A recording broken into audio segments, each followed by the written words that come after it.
Depending how hard the pilot noses over, he can simulate different types of gravity. What it feels like to be on Mars, what it feels like to be on the moon, or like this, what it feels like to be in outer space. You've got several child sex convictions. You've got assaults. Assault? You got the wrong Russell Young. Let's show you what these numbers mean. You see the top number, the big number, that's what it's doing right now. That's 3640 miles an hour. The smaller number below that, that's the high. And then the number on the bottom, well, that's the average. John Donnelly of Fox affiliate KRIV in Houston has the latest from Baylor. John? Greta, it's been a long, interesting summer, but now the Baylor students are back in classes. If you watch a lot of crime dramas, at this point, you're probably thinking to yourself, this is an inside job. And guess what? That's exactly what the Houston Police Department thinks. They think this guy is working with someone on the inside. They just don't know who he is. So take a good look at it. Live tonight, John. Hey there, Don. I want to draw your attention to this is the crime scene behind me. The courthouse is on the left, and you can see those little yellow tent-like devices. Those are actually evidence markers, and you can see they stretch for blocks and blocks and blocks. This crime scene is something like 3 blocks in every direction. It's so large they've actually closed off the train tracks here and shut down train traffic here for the trains that run through town. And each one of these markers you see in the streets, if you look very closely, they are actually shell casings. They have no idea right now exactly how many shots were fired. This is a large investigation involving a number of different law enforcement agencies, and it's going to last well into the night. Chaos outside the courthouse. At first, county employees didn't know exactly what was happening. At first, it sounded like a lot of firecrackers going off. We just heard a bunch of gunfire, and there were 2 investigators in our hallway, and we heard them run down the hall. Around 11:20, Bartholomew Granger walked out of the courthouse where he was on trial for sexually assaulting his daughter. Police say he went to his truck, got a gun, and then shot his ex-wife and daughter. Then he drove over his daughter. He kept on driving up the street in front of the courthouse, firing, now apparently at random, hitting 2 more people. Police and deputies outside the courthouse fought back, wounding him and disabling the truck. It was a fluid scene, and this guy was driving crazy, and he was shooting, and we were shooting, and people were ducking under the cars. This was a classic shootout here that our guys handled very well. He got out of his truck, ran a block, and then entered a nearby business, taking hostages. He held police at bay for a while, trading hostages for time before finally surrendering. It was pretty scary. It was pretty scary. We were all shaken up. Now, I want to give you some perspective here. This is the Beaumont Police Department building right here. They were undergoing shift change when this happened. The courthouse is just right up over here, so there were a lot of officers that were out in this parking lot, and that's one of the reasons they were able to stop this guy before he got too far away and before anybody else got hurt. In Beaumont, John Donnelly, Fox 26 News. Fox 26's John Donnelly is live in Louisiana tonight. Mike, Melissa, it's a pretty safe bet that this is probably the worst catastrophe ever to hit this region. But sometimes when things are at their worst, people are at their best. Angels don't always fly. Sometimes they use airboats. It's just unbelievable. Moved by scenes of the disaster, Doug Bienvenu and Drew LeBlanc drove 2.5 hours to New Orleans with their airboat, simply to help. And this is your only way out. Go ahead and take the 2 lanes and put them in a safe place. Put them back here, and I'll bring them where they need to go. Hour after hour, they make trip after trip. The more they see, the more they want to do. This is amazing. This is America. You hear about this in foreign countries, not here. For the people in this flooded New Orleans neighborhood, they are rays of hope in this dark hour. Proof that they have not been forgotten. Excuse me, are y'all going to save people? Yes, ma'am, we are. They got a lady with a newborn baby on top of Dunbar Elementary School. How far? Others, too, show how the worst can bring out the best. These men flagged down a passing army truck to take a sick neighbor to the hospital. And there's another old man, he's 87 years old, he's stuck in his house, man. Yet, at the very same time, just a few blocks away, this was the scene. Looters, hard at work, showing how the worst can also bring out the worst. But that doesn't matter to Doug Bienvenu. He's got too much work to do. Looting is becoming an increasingly difficult problem, not just inside the city of New Orleans, but in the surrounding area. Earlier in the day, I talked to some police officers who were from another town who were actually doing duty in New Orleans, trying to cut down on the looting. They say they tried to stop some men from stealing some boats. Those men pulled out assault rifles. Live in LaPlace, John Donnelly, Fox 26 News. Fox 26's John Donnelly at Green Valley Elementary School getting ready to learn some tricks, some new tricks. Hey there, Jose. They are going to be arriving here very shortly. We're expecting them well, right about now. You can see the kids, they've already done some preparations. They've got their poster up, and I have been practicing up a little bit. Check this out. See what I can do? Now, watch this. See, you think I can dunk? Ready? Not bad, huh? Well, not great either, because this is actually a regulation size ball, and this is the kid size ball, and you can see that's not happening. And you see that that is a regulation size basketball hoop. And yeah, no, that's not happening. But anyway, they're going to be here this morning, and the kids are very excited. They're going to be honoring a kid here, very special. That's going to happen at in the 9 o'clock hour. And if you don't have a chance to get out here to the school, well, don't worry. They are going to be performing later on this month. I think it's the 28th and the 29th. So you can watch them play. I'm very excited. I grew up watching these guys play. And I don't care if the kids are excited. I can't wait. Jose? John, your dunk was pretty cool. Yeah, but that's like an 8-foot basket, Jose. I mean, hey, a dunk is a dunk. At my age, yes, thank you. A win is a win, a dunk is a dunk. I did it. On camera, no less. Yeah, exactly. John Donnelly reporting live. Here is Fox 26's John Donnelly. This monument honors men who fought and died in battles that ended decades ago. But one Houston veteran keeps fighting.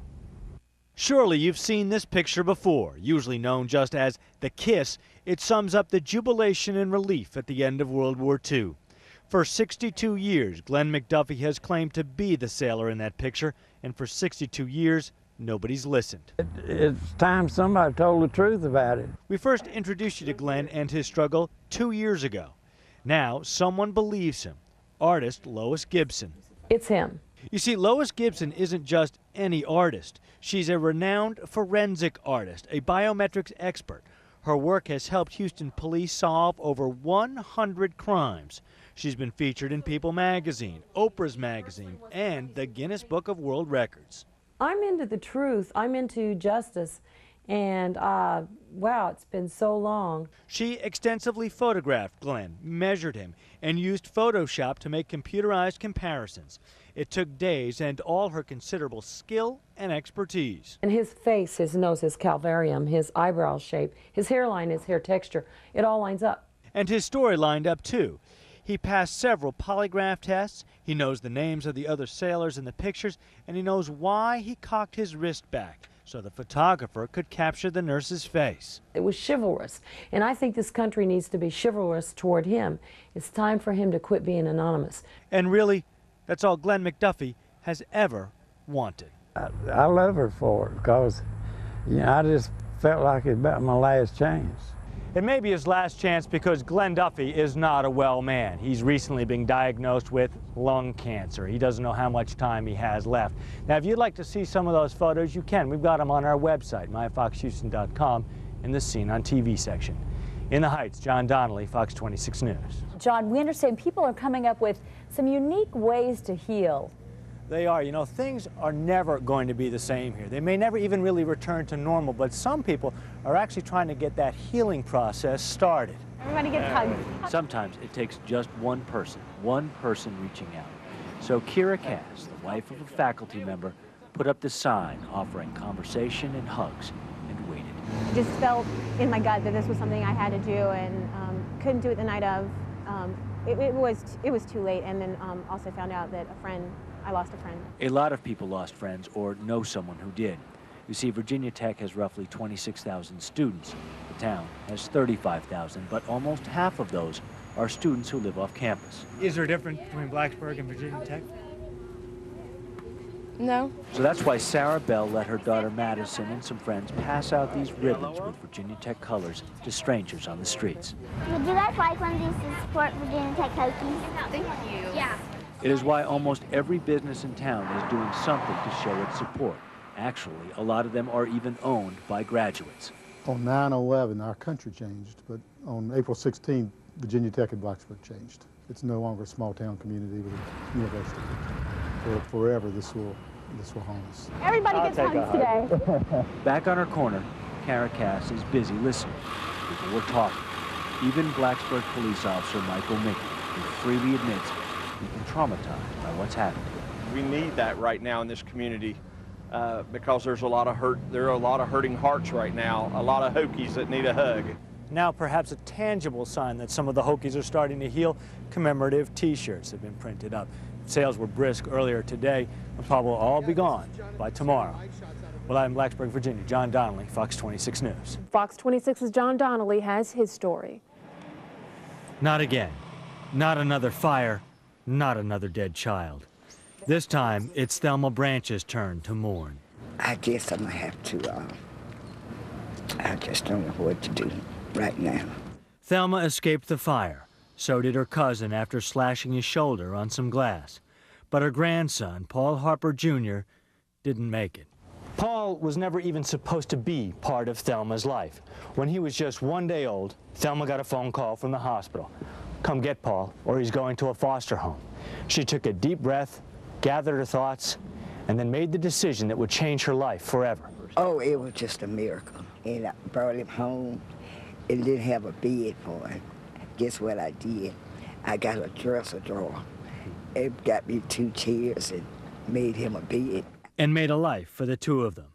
Neighbors say the outgoing kid with a toothy grin was full of spirit and ambition. He was going to be everything. He was going to be a policeman, a fireman, a teacher, a basketball player, a cook, an artist, a track star. He was going to be it all. We'll never know what Paul would have been. All we do know is what he was. He was Thelma's whole world, and now he's gone. And although Thelma never had much, she'd give it all away just to have Paul back for 1 day. You know I would. I sure would. In the 3rd Ward, John Donnelly, Fox 26 News. Who needs Rodeo Drive when you've got the Uptown area, baby? Here, a trip across the street can turn into an exotic car show. Want to get a Porsche, Maserati, or how about a Lotus? No problem. How about a shiny little something for the missus? Easy. This right here is $120,000. $200,000. How about something fuzzy to keep you warm during those brutal Houston winters? The stables are really, truly, probably that's going to be the Rolls Royce of fur. And when you shop at places like Sakowitz Furs, there's no telling who you're likely to meet. And a lot of people from the Middle East come here. Okay, 4 or 5 coats, one for each, wife. Ah, yes. It's all about high style and expensive taste. It's probably no surprise that even the thieves appreciate the good stuff here. Want proof? Well, this is surveillance video from a local trendy restaurant. That man is not, I repeat, not an employee. He's a thief. Watch as he comes in an unlocked door, snoops around to make sure he's alone and the coast is clear, and then steals case after case after case of booze. But remember where we are. This wasn't just booze. That's Dom Perignon. Expensive champagne at almost $120 a bottle, 12 bottles a case. This bubbly bandit makes off with almost $8 grand's worth. And he knew what he was doing, too. He walked right past the cheap stuff to get to it. If you watch a lot of crime dramas, at this point you're probably thinking to yourself, this is an inside job. And guess what? That's exactly what the Houston Police Department thinks. They think this guy is working with someone on the inside. They just don't know who he is. So take a good look at him. Do you recognize him? And he's out there, still. And he's got good taste, so there's no telling what he's looking at next. Maybe a BMW, maybe some furs, how about a nice watch? There's no telling. But if you did know him, you could be on your way to one heck of a party. John Donnelly, Fox 26 News.